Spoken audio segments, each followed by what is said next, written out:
And welcome back to another teardown. Can I just say, if you like this video, please subscribe. It helps my channel and it costs you nothing.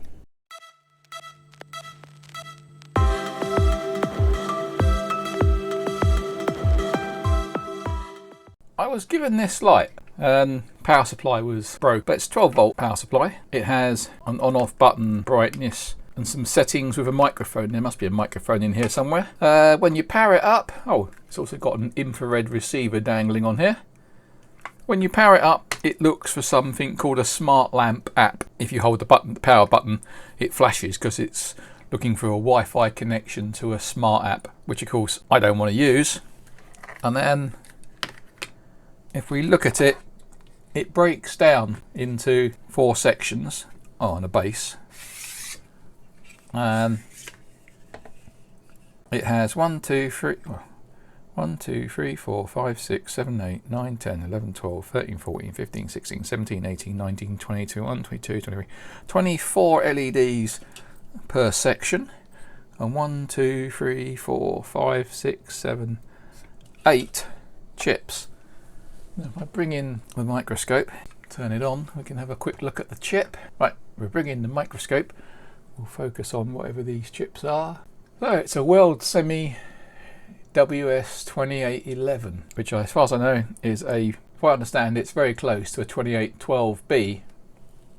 This is the external version of it. So we'll have to look for a data sheet for that. That also means at some point I'm going to have to clean the labelling off here.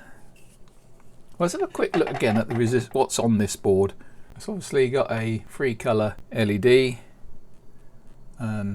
1, 2, 3 resistors and a capacitor. So it looks like you can probably only control, move that out of the way now, let's get rid of the microscope.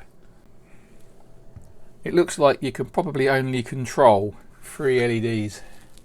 If I bring it up, there's 3 LEDs, 1 chip. So I expect that's a block of colour that is only the only control you have. And it's quite well built. It comes down and it plugs into each other, and there's a socket. And the diffuser, open it down there and refocus it. I'm trying to use manual focus as I'm getting tired of having to refocus. Yeah, things going out of focus when I put my hands in. That's not quite in, is it? It's always cack-handed when you're doing something on camera. Alright, so there's that. I expect the bottom doesn't move. Yeah, they don't seem to want you to get into that one, but it looks very much the same. So there's 4 lighting sections and this. Now, if only I had a spudger. So what can we use? To be a screwdriver. Screwdrivers. Use one of these, I suppose. These are getting a bit bent and broken because I tend to be using them as sometimes anything other than what they are. So where do we start? Well, the seam is there. Looks pretty well joined. Oh no.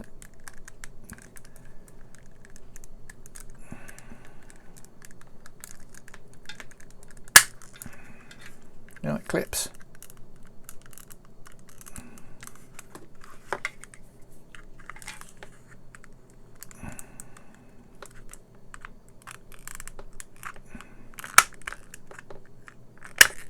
Aha! Well, that was easier than I expected. And what? Let's zoom down. Focus. I think I'll bring the microscope back for this. What is the chip?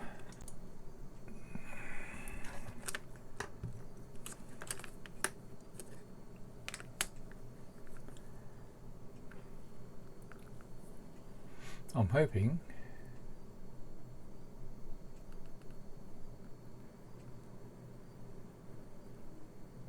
Ah, I was hoping it might be something like a 32, ESP32, but it's not, is it?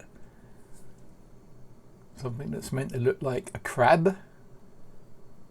WRMC 302.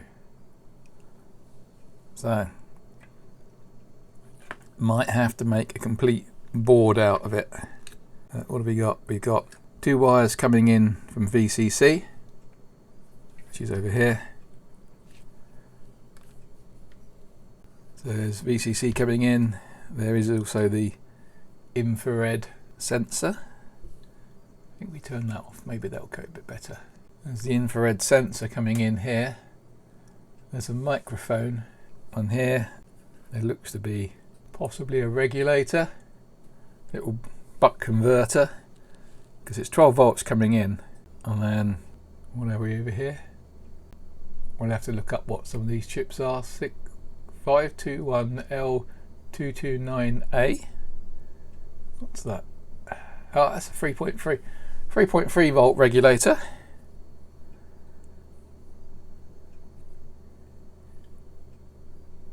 What's on here? Can we get some? Oh, there we go. Put some light back on it, maybe that will help. 25016, that's obviously a memory chip. Again, that's 40 meg crystal. Shame it's not an ESP32, it would have been easier to program. And then we have, obviously over here, we have the VCC data and ground going out. An 8164, is that a transistor? Could that possibly be driving the data? Yeah, that looks like it's driving the data going out. And they've obviously got it designed so it can drive 2 strings. I know it can do, oh, there's a CW, there's cool white and warm white. You can see there, cool white and warm white.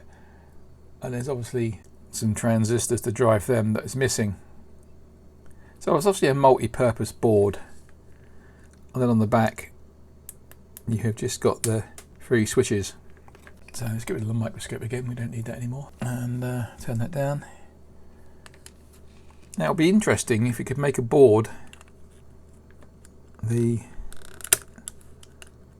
same thickness as this, so that it, and then we could plug in. It doesn't quite seem to want to fit back in. Or was it the other way around? Ah, I can't remember which way around it went. Obviously got to sit somewhere there. Oh, that seems to work. So yeah, seems to fit like that. So it looks like it's doable. If I could get a board made up with an ESP32 to go in here, that'd be quite interesting. Now, I can't remember which way around this went. And does it make a difference? Probably not. Let's try.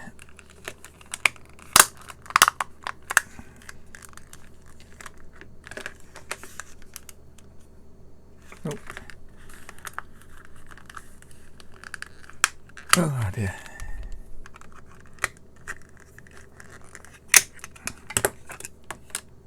I think that. No, okay. Did it go that way around? Yes. That's better. So that needs to go that way around.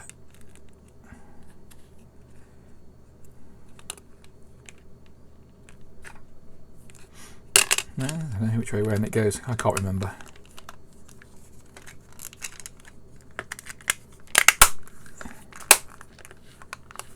Right. Well, that's what's in it. And again, there's the buttons: light, on, off, dim, and go. And it has got a few built-in patterns,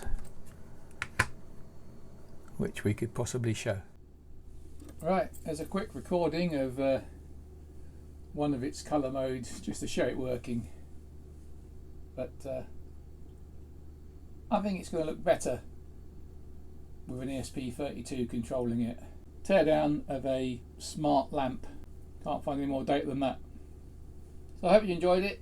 Click on the subscribe button, click on the like button, click on the bell for notifications, and I'll catch you on another one. Spoiler alert, have you seen how close an ESP8266 module is to the module that's already fitted? Just going to be a swap out, isn't it? Well, that will be another video. Bye for now.